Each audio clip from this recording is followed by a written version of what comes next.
नमस्कार, अक्षर दुनिया वेब टीवी के विशेष प्रोग्राम में आपका स्वागत है। आज मुद्दे की बात में हमने बात की भास्कर राव रोकड़े से, जो चिंतक, विचारक और सम्यक अभियान के प्रमुख हैं। चर्चा में विभिन्न मुद्दों पर उन्होंने बातचीत की, तो आइए देखते हैं क्या कुछ कहा भास्कर राव रोकड़े ने।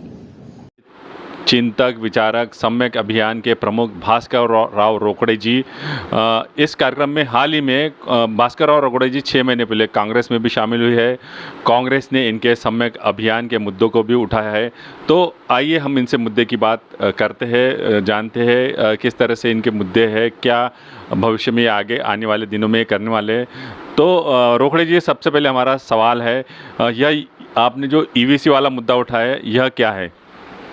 देखिए, माझी ढीमर समाज के लोग मुझसे मिलने आए थे और उनकी मांग थी कि उस समाज को आदिवासी वर्ग में शामिल किया जाए, क्योंकि माझी समाज सन 1950 की ही आदिवासी वर्ग की लिस्ट में था। उसके बाद में समय समय पर उनकी मांग उठते रही। उनके जो उपजातियाँ थी वो सारी की सारी जातियों को महाजन आयोग ने ओबीसी वर्ग में शामिल कर दिया।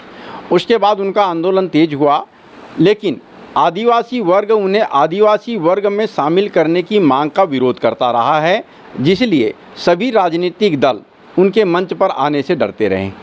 मेरे पास वे लोग आए और उन्होंने कहा कि हमारे समाज का सम्मेलन है, हम आपको आमंत्रित करना चाहते हैं।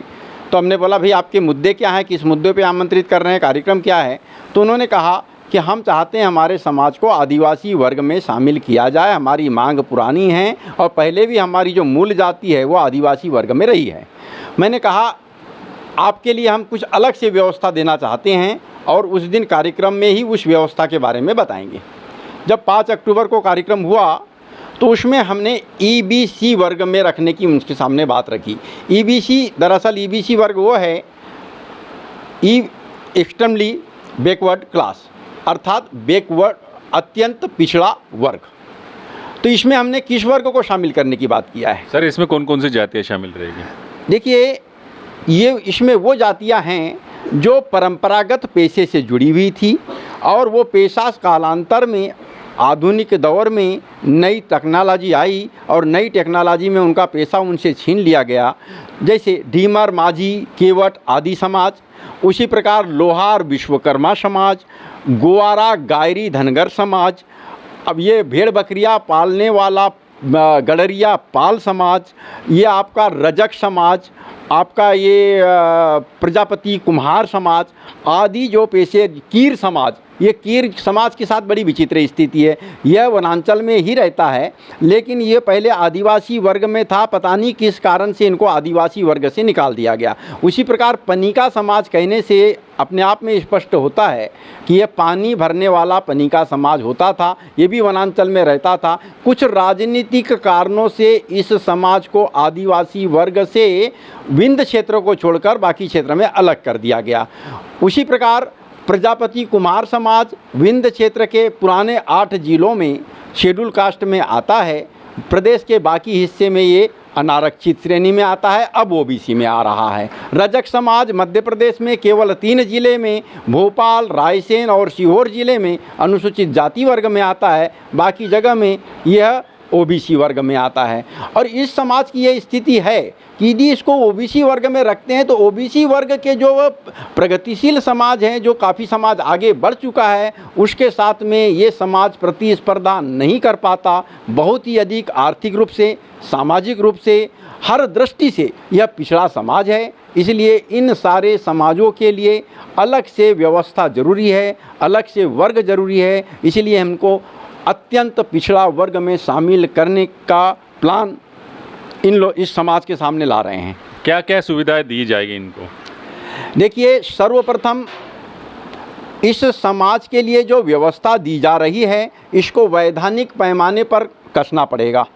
और वैधानिक पैमाने पर कसने के बाद में, जैसे सबसे पहले आयोग बनाना होगा, ईबीसी आयोग।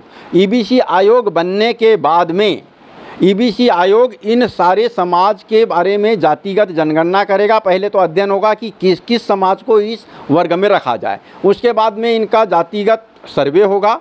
सर्वे के बाद में जनगणना जो आएगी उसके रेशो में इनको भागीदारी देने पर विचार किया जाएगा।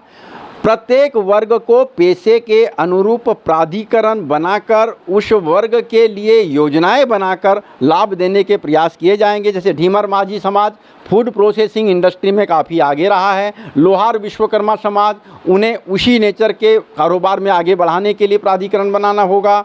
अन्य समाज जैसे कुम्हार है, इन सारी समाज के लिए प्राधिकरण बनाकर योजनाओं का निर्धारण करके और उनके अनुरूप इंडस्ट्री स्थापित कर उसमें वर्किंग कैपिटल के साथ साथ कैपिटल सब्सिडी देने और अन्य भिन्न भिन्न प्रकार की सुविधाएं देकर लैंड सब्सिडी दे करके उद्योग लगाने की भी योजनाएं बनाई जा सकती है। इस वर्ग को आरक्षण कैसे लागू किया जाएगा? देखिए, जब आयोग बन जाएगा, आयोग के आधार पर जनगणना होगी, जनगणना के बाद में आंकड़े आ जाएंगे, तब सर्वप्रथम प्रदेश सरकार स्थानीय निकाय में, पंचायतों में आरक्षण देने संबंधी व्यवस्था दे सकती है। पहले भी महाजन आयोग के तहत ऐसी व्यवस्था लागू की जा चुकी थी, लेकिन विधानसभा और लोकसभा में आरक्षण देने का प्रस्ताव विधानसभा से पारित होने के बाद में केंद्र की ओर भेजा जाएगा। जब केंद्र में सदन में पारित होगा तभी इनको लोकसभा और विधानसभा में आरक्षण दिया जा सकता है। तो दर्शकों, ये थे हमारे वरिष्ठ बुद्धिजीवी विचारक सम्यक अभियान के प्रमुख, जिन्होंने अपनी मुद्दे की बात में अपनी विचारधारा रखी। मिलते फिर किसी नए मेहमान के साथ मुद्दे की बात में। अक्षर दुनिया के लिए भोपाल की ताज़ा खबरों के लिए हमारे YouTube चैनल को लाइक करें और सब्सक्राइब करें। धन्यवाद।